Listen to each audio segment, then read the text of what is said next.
आज बार्शी विधानसभा निवडणुकीच्या प्रचाराचा जाहीर प्रचाराचा शेवटचा दिवस 6 वाजेपर्यंत आहे आणि निवडणुका जाहीर झाल्यापासून म्हणण्यापेक्षा त्यानंतर काही काळाने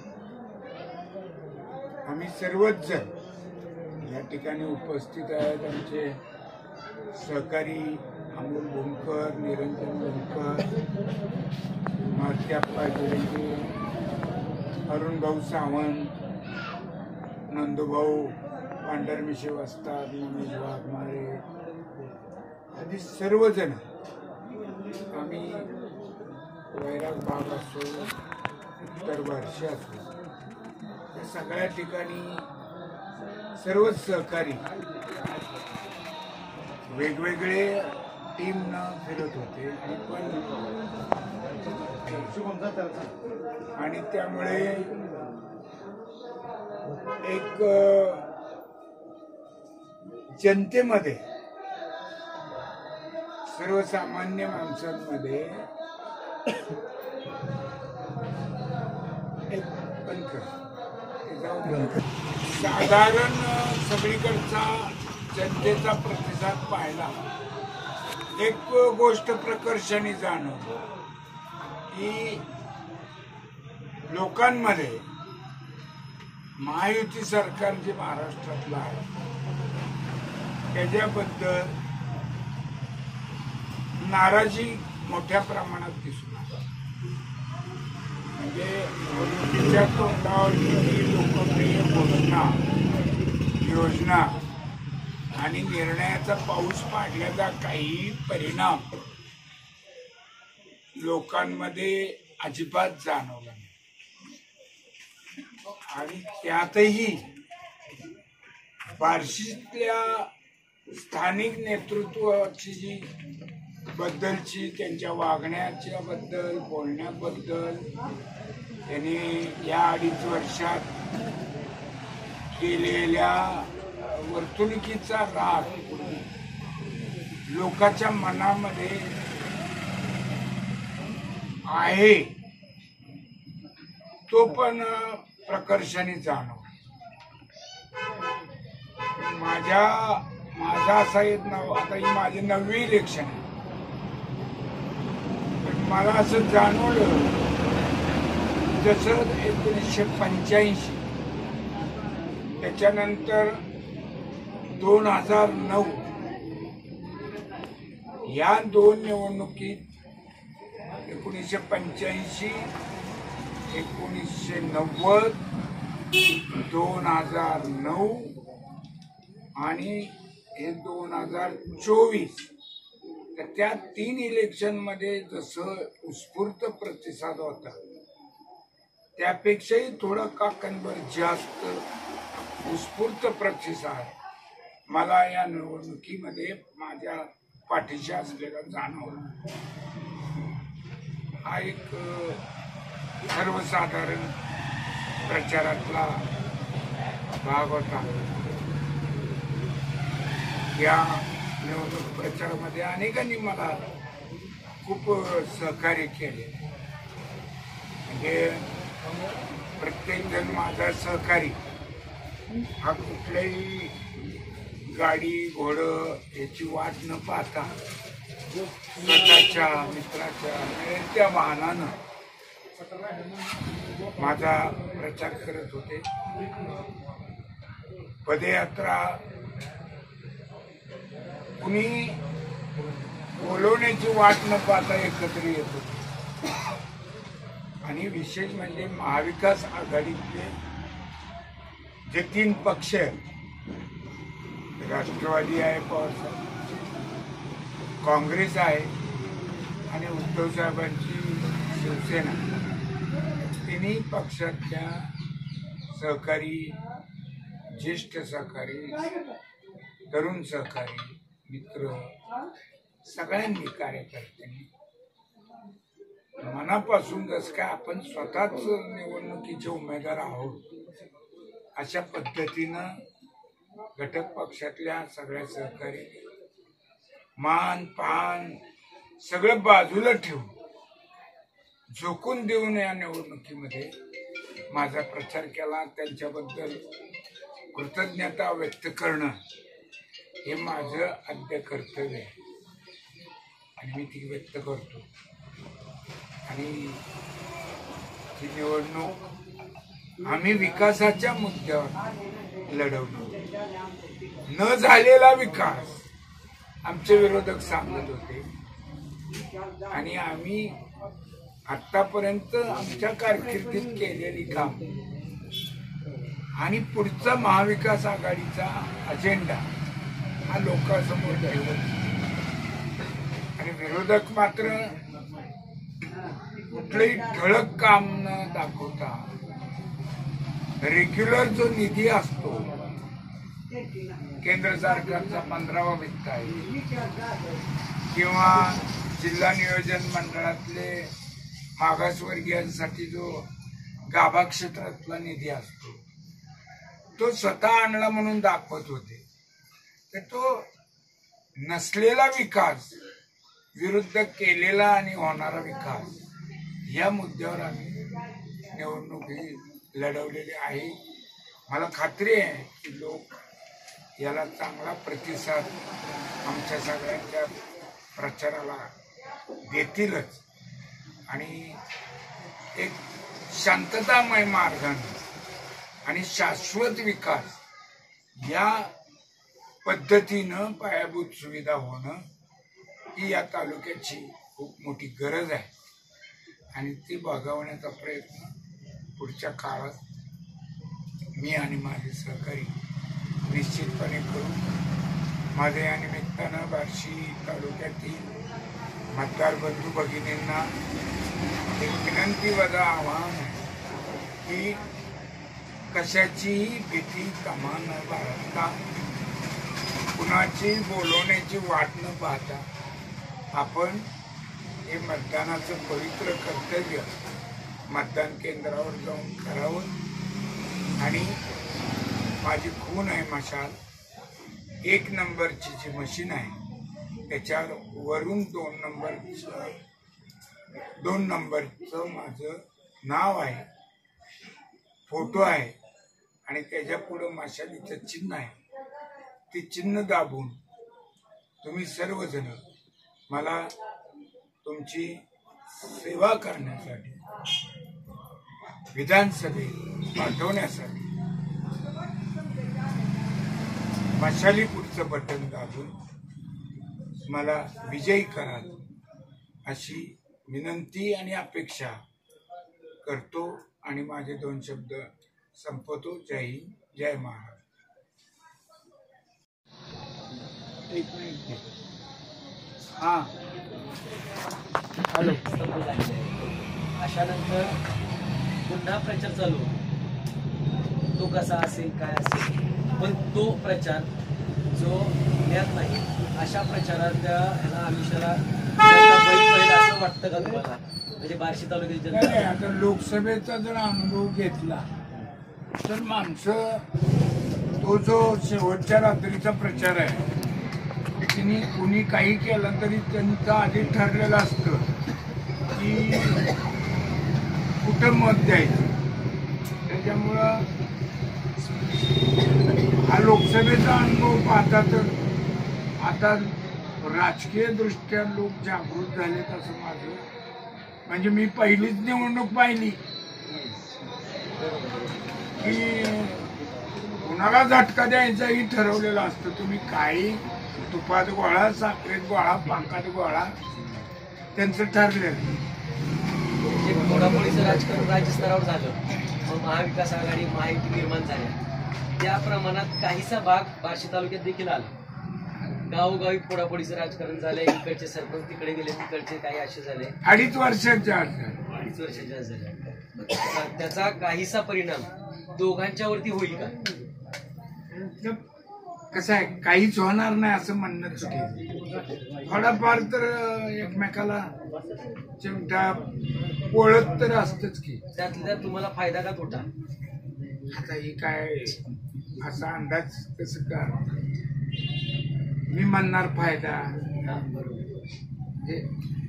तसं म्हणण्यापेक्षा चटका थोडाफार प्रत्येकाला असतो. ओमराजेंच्या भूमिकेबद्दल काय म्हणायचं, म्हणजे त्यांचा फायदा 80% होणार का 100% होणार?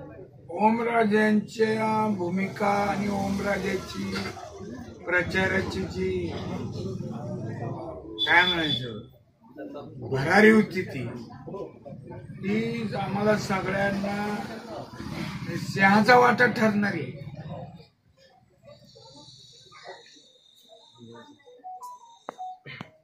ठळक मुद्दे काय राहतील तुमचे विकासाबाबतीत? कारण तुम्ही 6 टर्म झाले, तसा वैराग भागाशी नसला तरी बार्शी तालुक्याशी निगडीत आहे. आता वैराग भागाचा नेमका कोणता विकास असं सांगायचं तुम्हाला? आता कसं आहे, वैराग भागाचा मी इकडचा आमदार नसल्यापासून मी इकडे लक्ष देतो.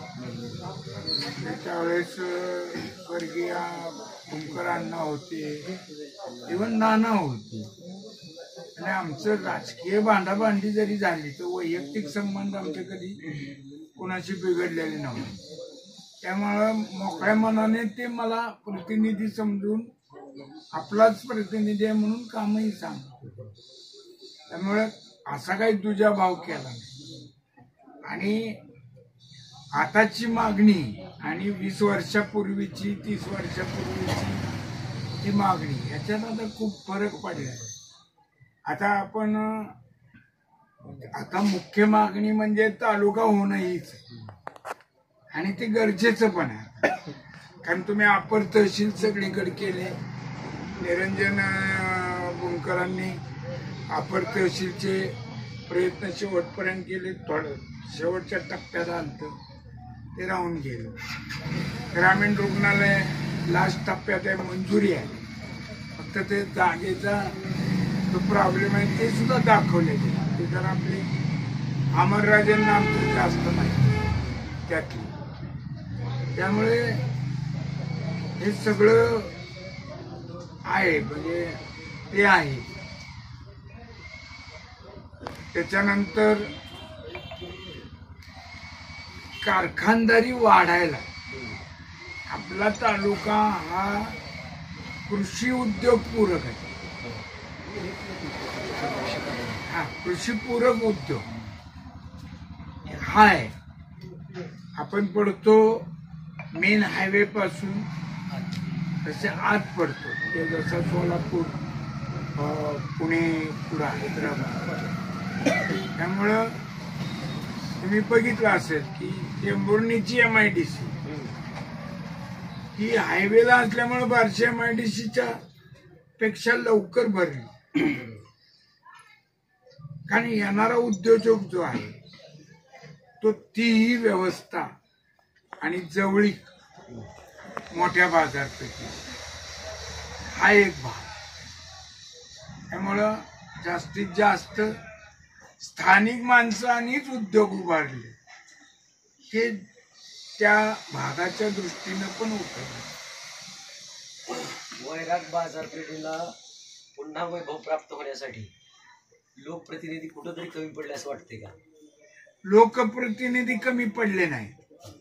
लोकप्रतिनिधीच्या प्रयत्नांना जी आता मी स्पष्टच सांगतो की कारखाना व्यवस्थित चालू होता, शेवटच्या सगळ्या फिटाईच्या टप्प्यात होता.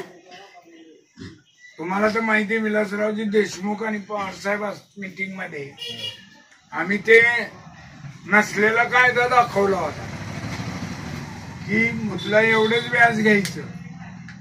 ही अट आता विलासराव वकील, मी वकील आहे, आम्हाला दोघांना माहिती, पवारसाहेबांना माहिती की आज शेती कर्जापुरतच मर्यादित हा नियम होता. आम्ही आपल्याला इथून बोललो, विलासराव माझ्याकडे बघून हसले, मी हसलो, बरं ओके म्हणलं. त्याचं 50 लाखाप्रमाणे वार्षिक हप्ता सोसणार असा ठेवला, तोही भरला. आणि तुम्हाला कारखाना बंद पाडला की त्या काळातल्या सगळ्या लोकांना माहिती. आज जे कर्मचारी आहे विस्थापित झाले त्यांचे मला फोन येतो की आम्ही त्यावेळेस चुकीचा निर्णय घेतला, पण आज तुमच्याकडे त्याच्यामुळं एक मोठी इंडस्ट्री ज्यांनी बंद पाडली तोच आम्हाला सगळ्याला नावं ठेवतोय. त्याचा काही संबंध नव्हता. आणि स्वर्गीय नानांनी सुद्धा त्यावेळेस सांगितलं की तुम्ही हे करू नका, बंद पाडायचं, आंदोलन करा, मोर्चा काढा, कारखाना बंद ठेवा. तेवढं 1 वर्ष निघालं असताना तर हे बंद पडलेलं युनिट असं बंद पडलेलं कधीच दिसलं नसतं. आणि मग एवढं जीवापाड आम्ही सगळ्या डायरेक्टरनी स्वतः पर्सनल गॅरंटर राहून काढलेले होते कर्ज. ती फेडली पण आहे. जवळजवळ 5-7 कोटीचं आपण नूतनीकरण केलं. साहेब, कारखाना हा मोठा विषय आहे, परंतु वैराग आणि भागातील लहान प्रश्न सोडवले जात नाही असं लोकांमधून बोललं जात नाही. कारण परवाच आम्हाला जे प्रयत्न केला, हॉस्पिटल ग्रामीण रुग्णालय असेल, अपंत असेल, म्हणजे वैरागकरांच्या वैराग भागातील लोकांच्या मनात अशी भावना झाली किंवा बार्शीचे जे प्रतिनिधी आहेत ते नुसतंच आपल्याला दिशाभूल करतात की काय, असं त्याचं म्हणणं. कसं आहे, निवडणुका आल्या की तालुका, माहीचं पाणी, संतनाथ कारखाना, अप्पर तहसील, ग्रामीण रुग्णालय पुन्हा चालू होतं. हो बरोबर आहे. ते निवडणुका आल्यावर कोण करतं? मी म्हणलंय का मी कारखाना चालू करतो म्हणून? अख्ख्या निवडणुकीत बोललो का? आणि त्याची अवस्था आज जी आहे ते नूतनीकरण करण्यासाठी किंवा चालू करण्यासाठी नाही काय, नवीनच युनिट उभं करावं लागेल. करायचं झालं ते खोटं बोलतात जाणारे. तुम्ही जर एखाद्या इंजिनियरला घेऊन गेला त्याच्यातला तज्ञ, तर तो सांगेल या सगळ्या पार्टच्या अवस्था आणि आयुष्य किती राहिले. म्हणून मी कधी तो उच्चार केला नाही. मग आमचे 1-2दा आम्ही बसलो होतो, प्रमोद खडके, डॉक्टर कोरके, सुभाष अण्णा, कोरके आप्पा, चांगदेव पौल. हा, तर मी म्हणलं माझी काही चूक नसताना मला टार्गेट केलं, मला केलं असतं व्यक्तीच्या तर ठीक आहे, युनिटला करायला नाही. तुम्ही काय दिलीप चोपल नालाय काय म्हणा, आमकं म्हणा, काय म्हणायचं माझ्या विरुद्ध म्हणा, पण एखादं युनिट आपण करू शकत नाही आणि आमच्यासारख्याने केलेलं बी नाही. उभारणारे दुसरे होते, ते निदान चालवायचा प्रयत्न आपण केला. ते बंद पाडायचा प्रकार मात्र राजेंद्र राऊत एकमेव व्यक्ती आहे. बाकी कुठलेच विरोधकांनी त्यांना साथ दिली नाही. आणि तुम्ही म्हणता तसं छोट्या मोठ्या प्रश्न आता यांनी प्रयत्न केले, एका मर्यादेला जाऊन केले तिथपर्यंत ते परत आचारसंहिता. आम्ही टोपे साहेबांच्या ग्रामीण रुग्णालयाची सही घेतली, मुख्यमंत्र्याकडे जाऊन पडलं उद्धव साहेबाकडे. त्यांचं झालं मणक्याचं ऑपरेशन, त्याच्यात शिंदे शाना फुटली. यातच गेला की ग्रामीण रुग्णालय का ट्रेनिंग सेंटर आहे? नाही, सांगतो तुम्हाला, सांगतो. पूर्वी ते मेडिकल कॉलेजचं जे कॉटेज हॉस्पिटल, ट्रेनिंग पण नाही, कॉटेज हॉस्पिटल, शिकाऊ डॉक्टरांनी आणि ज्येष्ठ डॉक्टरच्या हाताखाली इथं करावं पूर्वीच आहे. एकदा जिल्हा नियोजन मंडळात मी हा विषय की तुम्ही करत पण नाही आणि सुविधा पण मिळत नाही. तर त्यावेळेस मला त्यावेळेसचे त्यांचे जे डीन होते त्यांनी सांगितले की केंद्र आपल्या सगळ्या योजनासाठी 100 कोटी देणार आहे आणि त्यामुळे आपण वर्षभर वाढवू. ते काय आले. मग मी जिल्हा नियोजन मंडळात ठराव तो शासनाकडे पाठवला आणि तिथं बसून ते सगळं त्याची जी माहिती उच्च आणि तंत्र आणि परत उच्च तंत्राचा तर संबंधच नव्हता. हे आरोग्य मंत्र्याचं काम आहे, लक्षात आलं. उच्च वैद्यकीय शिक्षण. उच्च वैद्यकीय आता काल मी बोललो ते त्यांचा काही संबंध नसतोय. ग्रामीण रुग्णालय हे आरोग्य मंत्र्याच्या अंतर्गत. राजे टोपे साहेबांनी मंत्री म्हणून त्याच्यावर सही केली, उद्धव साहेबांकडे गेली. तिथं त्यांच्या आजारीपणामुळे ते ठप्प काही दिवस राहिले. मीन टाइम ती सुरत गुवाहाटी झालं आणि नंतर ते तसंच 2.5 वर्ष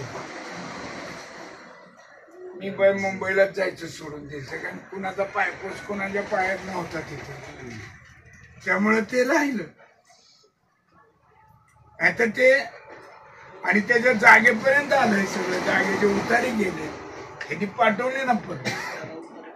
साहेब दुसरा प्रश्न, प्रचारादरम्यान सर्व तालुका पिंजून काढत असताना ज्या शासनाच्या नवीन माहिती शासनाच्या नवीन योजना आहेत त्यात लाडकी बहीण योजना बराचसा म्हणजे चर्चेचा विषय आहे, तर त्याचा कितपत आपल्या ह्याच्यात परिणाम हाय? थोडंफार आहे की, पण आपल्याकडे कसं आहे ग्रामीण भागात शेवटी घराचं जे मत आहे तेच असतं. आणि 1500चं जरी मिळालं, आता शेतकरी सन्मान योजना केव्हापासून मोदीजीची, वार्षिक 6,000 महिना 500, रोजचे 7.5 रुपये ही योजना आहे, तरी सुद्धा शेतकरी का नाराज आहे? तुझ्या 6,000ला घेऊन काय? तर सोयाबीनचा भाव 8,000वरनं 3800 4,000. तुम्ही रेवड्या वाटून लोक लांब करायचं तो प्रकार आहे, तो लोकांना आवडत नाही. तुम्ही रास्त भाव दिला तर कुठलंही अनुदान देण्याची गरज नाही. असं वाटतं का की राज्य स्तरावरील प्रश्नांचा फरक किंवा परिणाम बार्शी तालुक्याच्या लढतीवर होईल? हो, कारण इथले बरेचसे जे मतदार आहेत ते सोपल किंवा राऊत इथंच विभाजलेले आहेत. हे पण काय सगळे 100% लोकांना हे तत्व लागू नाही.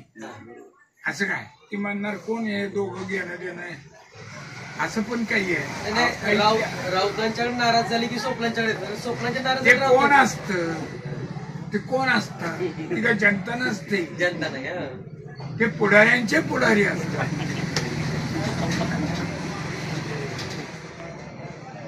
प्रतिस्पर्धी प्रत्येक सभेमध्ये हजारो कोटीचा विकास निधी आणला आणि मी कामं केली याचा मांडतात, भांडवल जे काय असेल त्यांचा दावा करतात. तसं आपल्या प्रचारामध्ये मुख्य मुद्दा किंवा या जसं तुम्ही आता सांगता आम्हाला किंवा माहितीमध्ये जे 3 घटक आहेत आणि विरोधकांच्याबद्दलची नाराजी ही आम्हाला खूप मोठा जमेची बाजू आहे. त्याचबरोबर खासदारांचं असणारं पॉझिटिव्ह मत प्रचार, त्याचबरोबर आणखीन आपल्या पाठीमागच्या पूर्वाश्रमीच्या कामाचा किंवा आणखीन चालूच्या काय ध्येय धोरणाचा काय जनतेमधून काय असेल तुम्हाला विचारायचं? चांगला, कारण शेवटी माणसं सर म्हणले जसे व्यक्तिची तुलना तर करतात, प्लस ह्या आघाडीचे नेते कोण आहे, महायुतीचे कोण आहे, त्यांना कितपर्यंत व्हायचं आहे? एकनाथ शिंदेना मोदी शहा पुढे व्हायचं आहे का? अजितदादाला आहे का? तसंच राहुल गांधी किंवा बाळासाहेब थोरात, पवार साहेब, सगळी आघाडी असं खंबीरपणे सगळं पुढे नेणारी व्यक्ती कोण आहे? पवार साहेब. त्यांच्या इतक्या वर्षाच्या व्यक्तिमत्वावर लोकांचा महाराष्ट्रातला विश्वास आहे.